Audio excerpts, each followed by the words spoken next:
Hello students, very good morning to all of you. Dear students,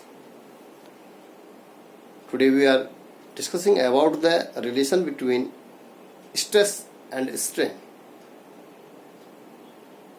जिसको हम hook के नियम से भी जानते हैं और ये बराबर परीक्षाओं में पूछा जाता है।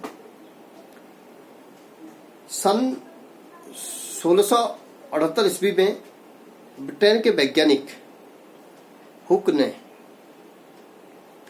प्रत्यास्थ वस्तुओं में विरूपक बल के द्वारा उत्पन्न परिवर्तन के संबंध में एक संबंध स्थापित किया, जिसको हुक के नियम से भी जानते हैं। और हुक ने क्या स्टेटमेंट दिया? हुक ने स्टेटमेंट दिया कि प्रत्यास्थता सीमा के अंदर किसी प्रत्यास्थ वस्तु पर लगा प्रतिबल उस वस्तु में विकृति के समानुपाती होता है। अर्थात प्रतिबल किसके अनुक्रमानुपाती होगा? विकृति के अनुक्रमानुपाती होता है। प्रत्यास्थता सीमा के अंदर प्रतिबल विकृति के अनुक्रमानुपाती होता है। प्रतिबल प्रोपोर्शनल टू विकृति, अर्थात प्रतिबल बराबर E, जिसको हम प्रत्यास्थता गुणांक के नाम से जानते हैं, कांस्टेंट राशि है, इनटू विकृति। तो इसलिए प्रत्यास्थता गुणांक बराबर प्रतिबल बटे विकृति। प्रतिबल, जैसा कि मैंने प्रतिबल आपको बताया है कि साम्यावस्था में किसी प्रत्यास्थ वस्तु के अनुप्रस्थ काट के क्षेत्रफल पर लगा आंतरिक जो प्रतिक्रिया बल होता है उसको प्रतिबल कहते हैं। और उस प्रतिबल के कारण उस प्रत्यास्थ वस्तु में जो उत्पन्न परिवर्तन होगा वो क्या कहलाएगी? विकृति कहलाती है। तो प्रतिबल बटे विकृति, जिसको हम प्रतिबल को हम जानते हैं F/A और विकृति हो जाएगी L/ प्रारंभिक लंबाई बटे लंबाई में परिवर्तन। तो ये हो जाएगा F/A इंटू L/L। तो यहाँ पे यदि हम मात्रक लिखना चाहेंगे तो बल का मात्रक न्यूटन, क्षेत्रफल का मात्रक मीटर स्क्वायर, लंबाई का मात्रक मीटर और इस लंबाई का मात्रक भी मीटर। तो ये इसका मात्रक हो जाएगा न्यूटन प्रति मीटर स्क्वायर। यदि हम इसकी बीमा लिखना चाहें तो बीमा भी हम इजीली लिख सकते हैं। बीमा बल का, क्योंकि F बराबर ma होता है, ma और क्षेत्रफल हम जानते हैं क्या होता है? Metre square. ठीक है, मीटर स्क्वायर। m से मास है, ये हो जाएगा mLt-2। त्वरण की बीमा होती है Lt-2 अपॉन मीटर स्क्वायर अर्थात L स्क्वायर। हम इसको बीमा के रूप में लिखते हैं। तो L से L कैंसिल, तो इसकी बीमा निकल गई mL-1t-2। ये इसकी बीमा होगी। तो प्रतिबल और विकृति वे जो संबंध होता है उसको हम हुक के नियम से जानते हैं और बराबर परीक्षाओं में ये पूछा जाता है। अब है जो प्रत्यास्थता गुणांक है, प्रत्यास्थता गुणांक के प्रकार, टाइप्स ऑफ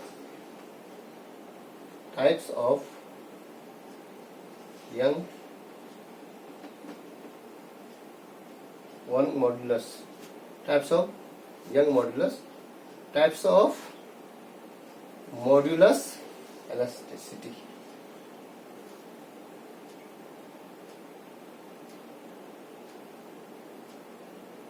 इलास्टिसिटी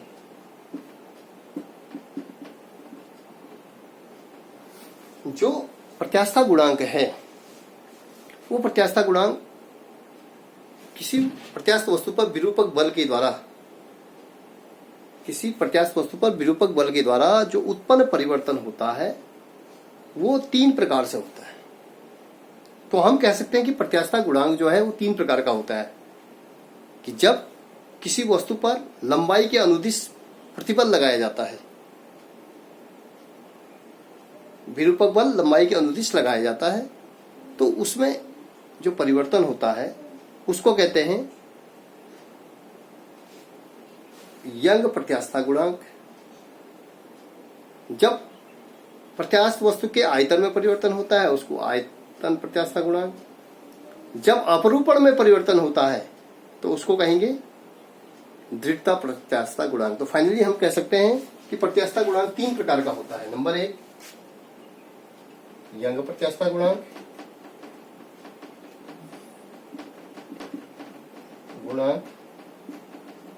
दूसरा आयतन प्रत्यास्थता गुणांक, और तीसरा दृढ़ता प्रत्यास्थता गुणांक। दृढ़ता प्रत्यास्थता गुणांक।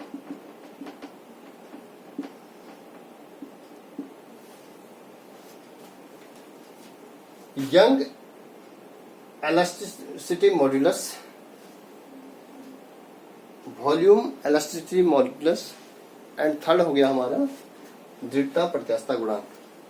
तो ये जो 3 प्रकार का होता है ये मैंने आपको बताया कि इसमें लंबाई के अनुदिश यदि हम विरूपक बल लगाते हैं तो उसमें क्या होता है, लंबाई के अनुदिश यदि हम विरूपक बल लगाते हैं तो उसमें जो है लंबाई के अनुदिश उसमें क्या होता है, परिवर्तन होता है, तो वो कहलाता है हमारा यंग प्रत्यास्थता गुणांक।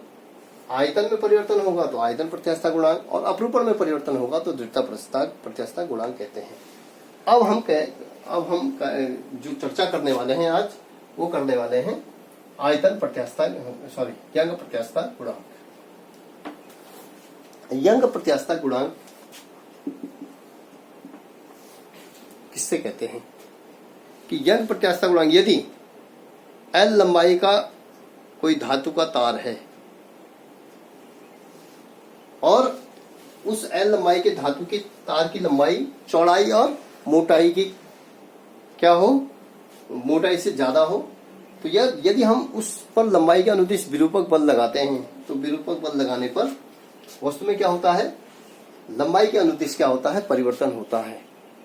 तो इसको हम फाइनली कह सकते हैं कि प्रत्यास्थता सीमा के अंदर या साम्य अवस्था में, प्रत्यास्थता सीमा के अंदर साम्य अवस्था में किसी वस्तु के लंबाई के अनुदिश आंतरिक जो प्रतिक्रिया बल लगता है उसको कहते हैं अनुदैर्ध्य प्रतिबल, और उस प्रतिबल के कारण जो आंशिक परिवर्तन उसमें लंबाई के अनुदिश होता है उसको विकृति कहते हैं।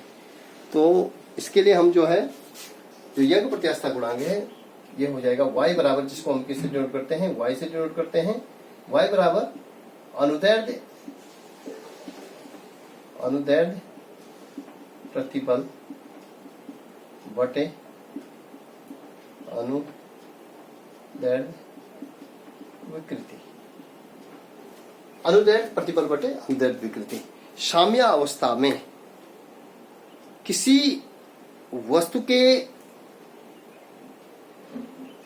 अनुप्रस्थ काट के एकांक लंबाई पर लगने वाला जो आंतरिक प्रतिक्रिया बल होता है उसको अनुदैर्ध्य प्रतिबल कहते हैं, और अनुदैर्ध्य प्रतिबल में जो आंशिक परिवर्तन होता है, उसके लंबाई में जो आंशिक परिवर्तन होता है उसको अनुदैर्ध्य विकृति कहते हैं।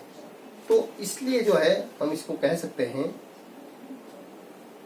y बराबर हमारा अनुदैर्ध्य प्रतिबल बटे अनुदैर्ध्य विकृति, और इसकी बीमा भी वही हमने बीमा निकाली है, प्रतिबल की बीमा हमने बताई थी, प्रतिबल और विकृति हमारा जो है निकल गया। तो उस तरीके से हमारी जो बीमा निकलेगी यंग प्रत्यास्थता गुणांक की वो वही बीमा निकलेगी ml-1 t-2।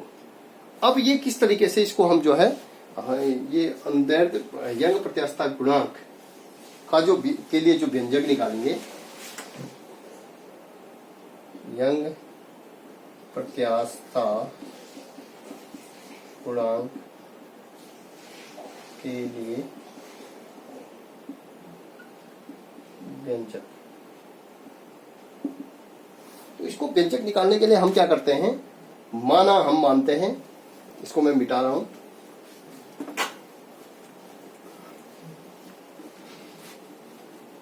दृढ़ आधार पर यंग प्रत्यास्थता गुणांक के लिए व्यंजक, यंग प्रत्यास्थता गुणांक के लिए व्यंजक। माना किसी स्थिर आधार पर,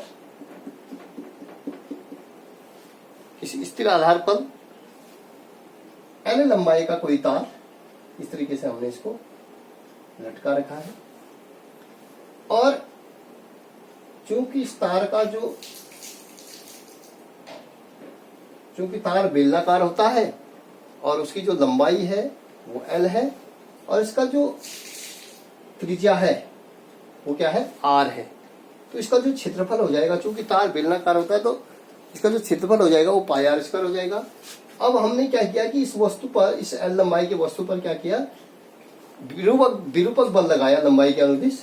तो विरूपक बल लगाने पर इसमें आंशिक परिवर्तन हो जाता है। इसका क्षेत्रफल सपोज ए है और ए बराबर हो जाएगा क्षेत्रफल पाई आर स्क्वायर।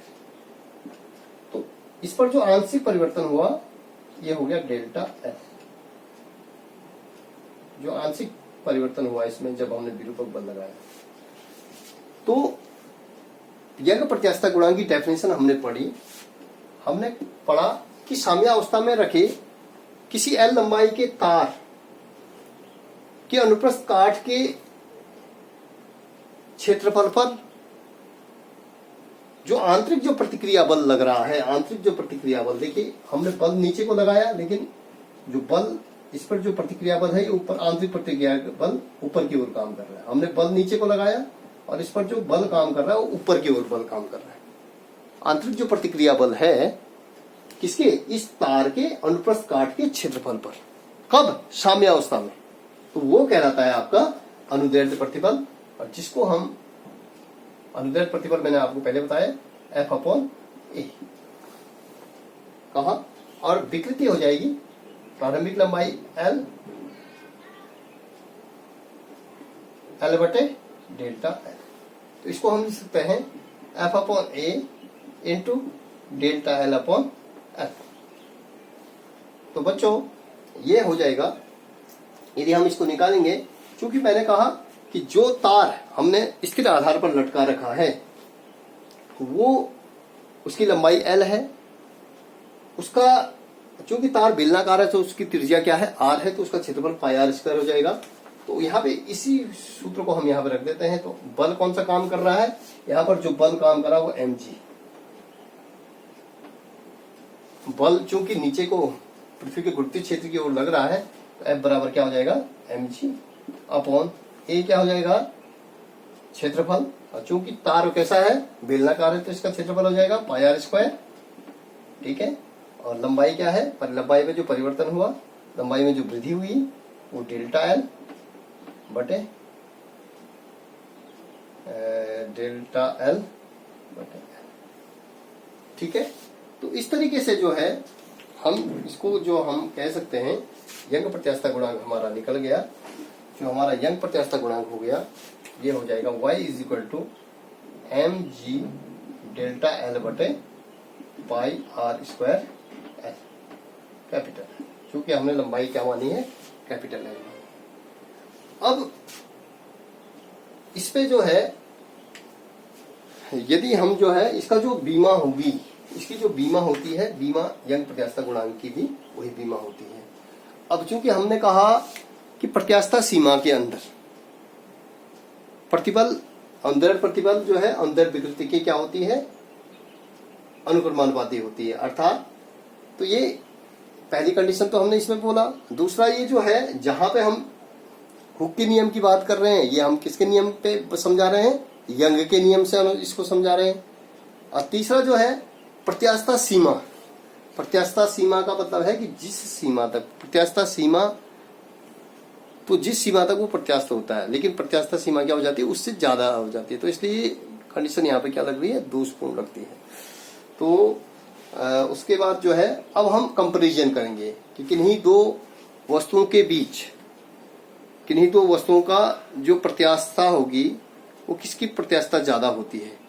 तो चूंकि हम जानते हैं कि जब किसी वस्तु पर बल लगाया जाता है, जिस वस्तु पर जितना अधिक बल लगेगा वो वस्तु उतनी अधिक क्या होती है, प्रत्यास्थ होती है।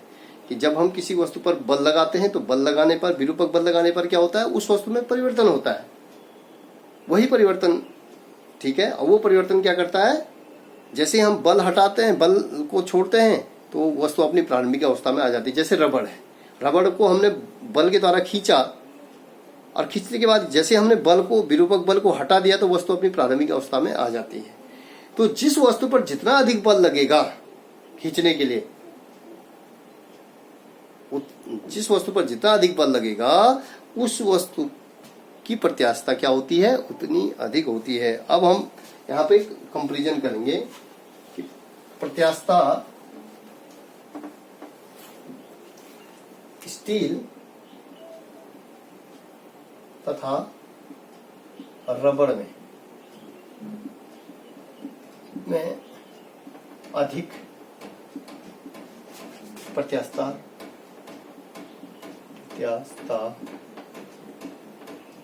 किसकी है। स्टील तथा रबड़ में अधिक प्रत्यास्थता किसकी है।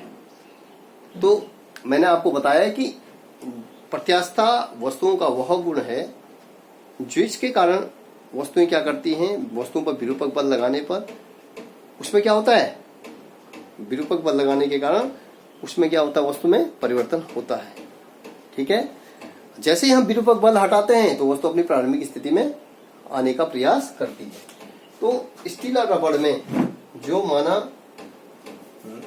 दो तार मैंने लिए, एक तो मैंने क्या लिया, माना सब कुछ इसी पे मैं देख लेता हूं, ये जो है एक रबड़ का वायर लिया और एक मैंने क्या है, स्टील का वायर लिया। एक रबड़ का समान लंबाई का रबड़ लिया, इसकी लंबाई L और, ठीक है, LR इसको बोल रहे हैं, और ये LS, समान लंबाई का जो रबड़ और स्टील लिया। और यदि हमने इस पे क्या लगाया, विरूपक बल लगाया, तो विरूपक बल लगाने पर जब बल लगाएंगे तो रबड़ क्या होगा, ऑटोमेटिकली आपको पता है कि रबड़ ज्यादा खींचेगा, डेल्टा LR। लेकिन बल लगाने पर स्टील क्या होगा, स्टील में खिंचाव कम होगा, डेल्टा LS। तो होता क्या है, माना अब यदि हम यंग प्रत्यास्थता गुणांक की बात करेंगे तो यंग प्रत्यास्थता गुणांक इसका क्या है, YR है, इसका रबड़ का, और इसका क्या हो जाएगा यंग प्रत्यास्थता गुणांक, मानो सपोज YS है। तो अब हम अलग अलग निकालते हैं कि कौन सी वस्तु ज्यादा प्रत्यास्थ है। तो यदि हम रबड़ के लिए निकालते हैं, यदि हम रबड़ के लिए निकालते हैं और रबड़ के लिए, तो रबड़ के लिए चूंकि हम जानते हैं यंग प्रत्यास्थता गुणांक YR यदि निकाल रहे हैं तो YR बराबर हो जाएगा, YR बराबर हमारा हो जाएगा F अपॉन A, जो चूंकि ये जो रबड़ का जो समान लंबाई का जो LR लंबाई का मैंने रखा, इसका जो है क्षेत्रफल क्या है, पाई R स्क्वायर। तो पाई R स्क्वायर, ठीक है ना, पाई R स्क्वायर, ठीक। और बल क्या लगाया इस पे, mg बल लगाया। तो यहाँ पे हम निकालेंगे इसको हम निकालने का प्रयास करेंगे। स्टील तथा रबड़ के हमने समान लंबाई के तार लिए, समान लंबाई के हमने डोरियां ली, स्टील की भी और रबड़ की भी। तो हमने जब इस पर जो है दोनों पर विरूपक बल समान बल लगाया तो रबड़ क्या हुआ, रबड़ ज्यादा खींचा। तो रबड़ ज्यादा खींचा तो हमारा जो यंग प्रत्यास्थता गुणांक हो जाएगा y इज इक्वल टू, किसके लिए, R के लिए, रबड़ के लिए, y इज इक्वल टू हो जाएगा आपका mg, क्योंकि हमने बल लगाया और जो परिवर्तन हुआ लंबाई में, जो परिवर्तन हुआ वो हमारा जो है प्रारंभिक लंबाई क्या है, LR है, ठीक है। जो लंबाई में परिवर्तन हुआ वो हमारा LR है, लंबाई में जो जो इसकी लंबाई मतलब रबड़ की और स्टील की तार की लंबाई माना सपोज L है, तो ये तो ठीक हो गया। हमारा जो सूत्र होता है F/mg, F/ जो है A, तो ये F मीन्स mg L, और ये हो जाएगा A का मतलब पाई r स्क्वायर, और ये जो लंबाई में वृद्धि हुई इसकी, इसको हम बोलेंगे LR, इस तरीके से। ठीक इसी प्रकार से हम यदि स्टील के लिए लेते हैं तो स्टील के लिए हमारा जो है यंग प्रत्यास्थता गुणांक हो जाएगा YS इक्वल टू, इस पर जो बल लगाया हमने, विरूपक बल लगाया, ये हो जाएगा आपका mg, लंबाई चूंकि इसकी भी लंबाई क्या थी, समान थी, L अपॉन, चूंकि दोनों की लंबाई समान है, दोनों तार बेलनाकार है, तो इसकी त्रिज्या भी R है, तो इसका क्षेत्रफल हो जाएगा पाई r स्क्वायर। और इसमें जो परिवर्तन हुआ वो परिवर्तन हो गया आपका L S, जो लंबाई में वृद्धि हुई, विरूपक बल लगाया तो उसकी लंबाई में वृद्धि LS हमारी होगी। तो अब जो है समीकरण नंबर 1 हमारी ये बनी, समीकरण नंबर 2 हमारी ये बनी। तो हम यदि समीकरण 1 में 2 का भाग देते हैं, समीकरण 1 में 2 का भाग देते हैं, तो आप देखेंगे YR is equal to YS, YR बटे YS is equal to MGL बटे pi R square LR upon S हमारा हो जाएगा MGL बटे पाई R स्क्वायर LS। तो यहाँ देख लीजिए ये सब कैंसिल हो जाएगा, MGL बटे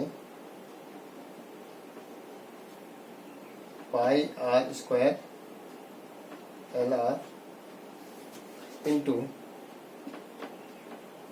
पाई R स्क्वायर LS बटे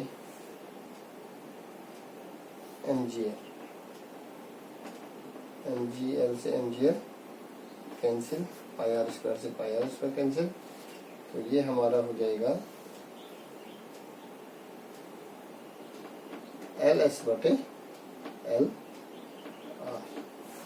LS क्या है, लंबाई में वृद्धि। जब हमने स्टील के तार पर लंबाई का जो स्टील का तार था इसको विरूपक बल लगाया तो उसमें वृद्धि होगी LS, और यदि हमने रबड़ पे विरूपक बल लगाया, लंबाई के तार पर विरूपक बल लगाया रबड़ के, तो उसमें वृद्धि हुई LR। तो आप इस दोनों संबंधों से आप देखेंगे कि YR बटे YS, यंग प्रत्यास्थता गुणांक रबड़ का और यंग प्रत्यास्थता गुणांक स्टील का, तो आप दोनों में देखेंगे एक दूसरे के उल्टे हैं, तो ये LS बटे LR। तो फाइनली हम कह सकते हैं, फाइनली हमने कहा कि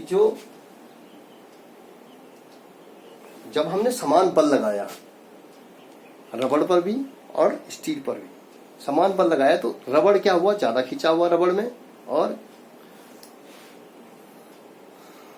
स्टील में खिंचाव कम हुआ। तो हम कह सकते हैं LR is greater than LS के। जब रबड़ में खिंचाव ज्यादा है, समान बल लगाने पर रबड़ के तार में खिंचाव ज्यादा आया, स्टील में कम आया, तो ठीक इसके उल्टे YS is less than YR is less than YS के। अर्थात यंग प्रत्यास्थता गुणांक जिसका कम होगा, रबड़ का यंग प्रत्यास्थता गुणांक कम होगा और स्टील का यंग प्रत्यास्थता गुणांक क्या होता है, ज्यादा होता है। तो हम कह सकते हैं कि दोनों में हमने जो संबंध निकाला, इससे हम कह सकते हैं कि स्टील क्या होती है, ज्यादा प्रत्यास्थ होती है। तो फाइनली मैंने आपको बताया कि जिस वस्तु पर ज्यादा बल लगेगा वो वस्तु ज्यादा प्रत्यास्थ होती है, जिस वस्तु को परिवर्तन लाने के लिए ज्यादा बल की आवश्यकता होती है वो वस्तु क्या होती है, ज्यादा प्रत्यास्थ होती है। तो बच्चों, मुझे पूर्ण विश्वास है कि आपके समझ में ये आ गया होगा। फिर मिलते हैं अगले वीडियो में। धन्यवाद।